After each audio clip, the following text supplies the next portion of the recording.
Welcome, guys. Welcome back to another video. Welcome to Mikom's Corner. I hope you have a great day. First of all, disclaimers. I have to say thank you to everybody who subscribed to my channel, who give likes, subscribes, comments, all that. It really means a lot to me. We're already 53 guys. Thank you very much. It really means a lot. And today we're doing a video that there's one subscriber at least that's gonna be very happy about this. It's a video about KANZUK, which is basically an alliance that's been planned by Canada, Australia, New Zealand, the UK. I know a little bit about this. I think I've watched a video about this, maybe this one as well. So I'm pretty informed. So if my reaction isn't as that's why. But yeah, I hope you enjoyed my video, my reaction, all that, and leave a like, subscribe, all that, and let's go in. Is the country of Cambodia. It is a small to mid-sized country with a population of just over 15 million people and is located in the southern portion of the Indochina Peninsula in Southeast Asia. Now, during most of the 20th century, Cambodia was an extremely poor and relatively weak country in regards to its economy and military. In fact, in 1998, after 3 consecutive years of economic contraction, the country had a GDP per capita of just $269, making it one of the poorest countries on the planet. You see, because Cambodia was a poor and somewhat small country, it gave them no sway on the global stage in regards to trade, politics, military, and economics. So that was why the country decided to try something different. In 1961, the Association of Southeast Asian Nations, or simply ASEAN, was created by Thailand, the Philippines, and Malaysia. Essentially, this was a union created to help accelerate economic growth, social progress, and cultural development in the region, while also helping promote regional peace, while giving these smaller nations a much larger say on the global stage. Now, also a side note is that this was also formed out of a fear of growing communist regimes in nearby countries, such as China, but I will leave that for another video. But in a sense, this new Southeast Asian Union allowed for small and poor countries to gain political and economic independence from nearby superpowers. Yeah, by bending together, basically. Did he say Thailand, though? Thailand, I don't know if it's that much of a open country. From what I've heard about its monarchy, it's pretty funny. Apparently, like the king ended up going to Germany during the whole COVID thing. The king of Thailand ended up taking like 30 girls, and like he went as well to Germany on like a vacation resort. And over the next several decades, other Southeast Asian nations would join, such as Indonesia, Singapore, Brunei, Laos, Myanmar, and Vietnam. And all along the way, this new union strengthened the economies of each Weren't they afraid of communist regimes? Vietnam just one of these nations, while also proving to be a somewhat unified political entity, as they showed a unified response to many political threats and wars over the last 60 years. And so, that is why in 1999, Cambodia decided to join this new political union. And since then, Cambodia has seen its economy move from a level of extreme poverty. So this is basically the European Union of the Asian Pacific. Basically. It's not a NATO alliance. I'm not 100% in this. I don't think it's a military alliance. It's more of an economic one, if I'm not getting this wrong. Poverty to that of a developing nation, albeit still a relatively poor and small nation on its own. However, the Asian Union has seen its economic influence grow over the past decade. In fact, let's look. So they have 654 million people in the Union, which is pretty insane when you consider that the United States is 300 million, Russia is 150 million. It is pretty insane. GDP is 3.1 trillion. Is that trillion? I'm gonna guess trillion. I doubt it's billion, but GDP normal per capita. But it's pretty, I mean, Indonesia is insane. How many people are in Indonesia? 266 million. Are you kidding This me? union now has between the 5th and 7th largest amount of economic influence in the entire world, depending on what metric you use. And if that is what a collection of somewhat poor Southeast Asian nations could do, imagine what would happen if 4 very wealthy nations were to form a new union of their own. A union that would act in a similar way with unified global plans for their militaries, economies, politics, trade, and even citizenship. That's why right now we could be seeing the creation of a new global force right before our very eyes. In the early 1800s, New Zealand was a largely unpopulated series of islands, with the exception of the Maori natives. Australia had just a few thousand British settlers, 40% of which were prisoners, and Canada was filled with a few 100,000 British and French loyalists that simply did not want to live in America after the Revolutionary War. But then, during the 1800s, these 3 young nations would begin to go through a massive change. Within the following decades, they slowly began to become more populated, wealthy, and would eventually become part of the Commonwealth of countries under the British Empire. Now, these 3 nations at the time were not viewed as the most valuable possessions of the British Empire. India, for example, had over 200 million people within its borders, and was one of the largest economies in the world while being ruled by the British. This led to India being named the Jewel of the Crown. There were also some other nations that were in a more valuable... Whenever I see this map, it always blows me away. Look at this. Isn't it beautiful? I guess if you're not, a big fan of the British Empire. Location for the British. Egypt, along with parts of China and Indonesia, were viewed as more valuable colonies of the British Empire at the time due to their proximity to trade routes, trade partners, and strategic militaristic locations. But over the next 100 years, the British Empire would begin to fall, as virtually every country that was previously under British rule soon declared their own independence and moved away from the enforced British culture. Well, that was except for a few. You see, even after declaring independence from Britain, many of these nations kept their British traditions and even made their own political association called the Commonwealth of Nations. And 3 of these nations that have kept a lot of their old British traditions are Canada, Australia, and New Zealand. You see, even though each one of these countries has their own unique culture, they are quite similar in a sense where if you were to take someone from a city like Sydney, Australia, and plop them down into a city like Toronto, their daily life, the laws they live under, and their social norms wouldn't be that different. And that point will become very important in just a minute. So let's fast forward to something recent: Brexit. On January 31st of 2020, the United Kingdom officially ratified an agreement to leave the European Union. Now, before Brexit, on paper, the EU had the 2nd largest amount of economic influence in the world, behind the United States and slightly ahead of China. But the UK was the 2nd largest economy in the Europe. Let's look who are the powerhouses of the European Union. So you have Germany. Man, Germany, no matter what you do, Germany is always up there in in economic power. You divide Germany in half. You take a bunch of territory, you give it to Poland after the Second World War, after the First World War as well. And look at this. Germany, man, they still got it. So number 1, Germany. Number 2, UK. 3, France, Italy, Russia. What? That's not EU, huh? The European Union. This is Europe. This is Europe.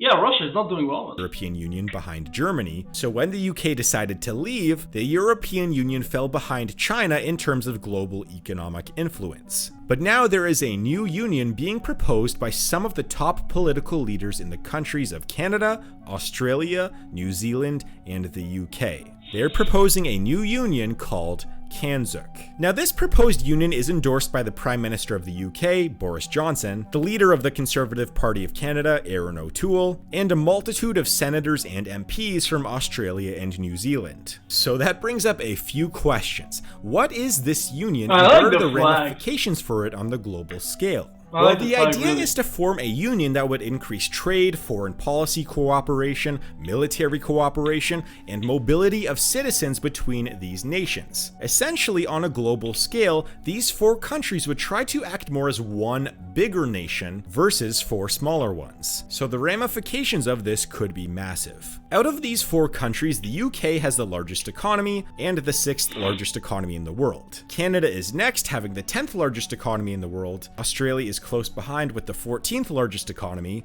and New Zealand is a distant 51st in terms of size of its economy, largely due to its small population. Now, when you take into account the size of these economies, along with general economic and political influence, then this new proposed union would likely become the second most powerful union in the world behind the EU. And this would also make it the fourth largest economic engine in the world, just behind China. Now, this union would also have the fifth strongest military force in the world, and it would control the largest amount of land and resources on Earth as well. So undoubtedly, if this union were to happen, then we would immediately see a new superpower take its place on the global stage. And one thing that might make this union act more as one singular cohesive nation than other unions like the European Union is this. As I already mentioned before, these countries are very similar in terms of their governments, culture, quality of life, healthcare, wealth, and even language. In fact, these are four of the most similar nations in the world. But yet, if you were to take a look at the European Union, you have 27 different countries, 24 different official languages, and completely different governments, laws, and cultures. So the EU on its surface has always been more about trade and mobility, yet KANZUK would likely be more than that. If you were to take a look at language and culture is very important. That's why big empires that were extremely culturally diversified ended up collapsing because they were too culturally diversified. Case in point, Austria-Hungary, Yugoslavia. I'm sure there are other points. Russia, the Soviet Union. Even though that was a little bit more based on, nationalism than cultural, because they're pretty similar culturally. Don't give me flack here, don't give me flack. Maybe I'm wrong, but there were a lot of empires who collapsed because they were not culturally unified enough. Look at the voting records at the United Nations, New Zealand, Australia, Canada, and the UK almost always vote in the same way, yet the countries in the European Union are almost never completely unified in their votes. And that's one of the reasons why this might be a union that we have never really seen before. One where four separate countries could have all of the benefits of a union like the European. I mean, there's so many similarities between the countries that, first of all, they're all part of a former empire. They all have the same sovereign. They have very similar democracies. The languages are similar. The culture is very similar. So there's a lot going for this alliance. I'm personally for this alliance because it will just increase the power and prestige of those four nations, and I'm part of one of the nations, so why not? But I truly believe it's a good idea because on paper, it's a very logical step forward, because all those nations are very similar, as I said 1,000 times now, and there's so many points that are just going for it. European Union, but also be an order of magnitude more cohesive than any other union in history. Now, to this point, I've only really mentioned how powerful this union could be, but there are a few major things that are worth noting before we move forward. One of which is that a key reason as to why some politicians in New Zealand, Australia, and Canada want this union to go forward is to simply get off of China. You see, I've mentioned in previous videos about how China is essentially trying to control pretty much everything from ports. Because China is making the world dependent on them, which is very smart. I mean, if you're gonna try to get something out of the world, either prestige or just leeway you have to make the world dependent on you. Like if you're a parent and you have a child and he's like 12 years old, because you pay everything for the child, and he's like, I don't want to do my homework. You have a lot of power to exercise to make him do his homework. You can bribe him. You can be like, do your homework. I'll take you out to dinner. You can buy him a gift. You can punish him, or at least give the threat of a punishment. You have a lot of power in that case, in that scenario, and that's what China is trying to do with the world. Basically, incentivize everybody to come to China for their products because they're very cheap and there's a lot of money to be made. but at the same time, you're basically starting to you get on the boat with the devil because now the devil got you. You're not gonna leave. First of all, because you're making too much money, and second of all, if China does something that's outrageous that any other normal country that doesn't have that kind of leverage will be vilified by the world, um, you will find excuses for it because you want to continue making the money. You don't want to break the golden goose, so to speak. To manufacturing to trade. China also has a much different government, laws, and culture than the KANZUK countries. And that is one of the reasons why the former Conservative Party of Canada leader Andrew Scheer became outspoken about a KANZUK deal. He said a few years ago, "I very much support a trade deal with those countries. Australia, New Zealand, and the UK have a similar basis of law, they have a common democratic system, they have the same types of legislation and regulations around investment and trade. Those are the types of things we don't enjoy with China." So, in theory, if a KANZUK deal could help Canada and the rest of the KANZUK countries get off of the control of Chinese trade and manufacturing, then many politicians and the public in KANZUK countries would likely support this deal. And there have also been many politicians come out and say that this deal would help get off Middle Eastern and Russian oil, which is also viewed as a positive for the KANZUK nations as well. Now, so far there has been overwhelming public support in each one of these countries, as the UK polls show 68%. If there's been so much support, what's keeping this from happening? In favor of KANZUK. Australia shows 73% support, Canada is at 76%, and New Zealand is at 82%. Now that brings up the question, with such overwhelming support for this new union, why hasn't this union happened yet? Well, one of the reasons is that the benefits of this union might not be as great as they seem. Sure, there would be some surefire upside things, like being able to work or live in any of these countries without needing a permit. There would also be a political and militaristic union, which would certainly be an upside as well. But one of the core touted benefits, trade, might be a lot more difficult than some people think. And to find the reason as to why this is, all we have to do is look at a map. Do you notice any potential problems with having trade deals between these four countries? Well, as you might have noticed, apart from New Zealand and Australia, these nations are pretty much on opposite sides of the planet from one another. In fact, the cities of Perth, Australia and Toronto, Canada are almost exactly on opposite sides of the planet. And the same goes for the cities of Southland, New Zealand and London, England. All this means is that Wait, what? So the same distance between Queenstown Lakes District and London is the same distance. That's between London all the way to New Zealand. That's a day and 6 hours.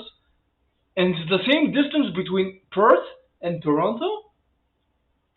I mean, yeah, it makes, I don't know why I overreact, but because I know why I overreact, I think, because here we're just crossing over oceans, and it's like, it's oceans. But, the next picture is like are almost exactly on opposite sides of the planet. And the same goes for the cities of Southland, New Zealand and London, England. All this means is that trade between these four nations may not pick up that much, even if a favorable trade deal were to be in place. But that doesn't mean that an increase in trade wouldn't happen at all. And this is simply due to the fact that Canada and Australia are big, very big. You see, even though the distance between Toronto and Perth is a whopping 18,100 kilometers, or nearly half the circumference of the Earth, the distance between the Port of Vancouver and Brisbane is only about 11,800 kilometers, which is actually a fairly reasonable distance for a trade route. And from Canada's perspective, they could reasonably up their trade volume with Australia while this is way too cute. downing their trade volume with China. This is because on average it takes a ship from China 22 days to reach the Port of Vancouver, yet it takes about 27 days for a ship to travel from Australia to the Port of Vancouver. A difference of only about 5 days would not mean that much when transporting large bulk resources from country to country. Yeah, but listen, if you're a company and 5 days, one boat, the difference 5 days, not that much. But if you have constant shipping, 5 days adds up. And when you also take into account that eastern provinces of Canada, like Nova Scotia, are only about 4,600 kilometers away from London, England, that could mean that a trade deal between Canada and the UK would have a lot more upside than critics think. In fact, the trade routes which would likely be economically unviable for a KANZUK deal would be trade between the UK and either Australia or New Zealand. So now that brings up the question, how likely is it that this union will actually happen? And well, it really depends. As mentioned earlier, Boris Johnson is already a fan of this union. The Conservative Party of Canada, who could possibly win the next election, is for this union as well. Yeah. Scott Morrison, who is the Prime Minister of Australia, was actually against this union 2 years ago, but has become a lot more open to this agreement in the last few months, but doesn't necessarily want to include Canada yet. And lastly, the former leader of the opposition, or the National Party of New Zealand, Simon Bridges, has also voiced his support for this potential union as well. So all in all, what is the likelihood of KANZUK actually happening? Well, it's tough to say. Even though there is growing public support for this union, it has not garnered quite enough political support yet. But considering that enough major political parties in all of these countries support KANZUK, it is quite possible that if the stars align, then sometime within the next decade, we could see the creation of one of the most cohesive and powerful unions in the world today. So I'd like to know, what are your thoughts on KANZUK? Do you think it'll happen? And if it does, what do you think the global ramifications of it would be? Let me know in the comments down below. Also, please hit that notification. Yeah, if it happens, the ramifications will be pretty major because all those countries would slowly but surely start getting away from China as their main supplier of different goods, and it will, unify those countries deeper in terms of a military. It will be not, it will be more robust, so to speak, militarily speaking, economically speaking. I think this whole thing makes a lot of sense. If you're thinking about any other union, there isn't that many other options that are as cohesive as this one. Anyways, I hope you like my reactions. I hope you like my thoughts on this. If you did, like, subscribe, and all that. And I'll see you guys next time. See ya.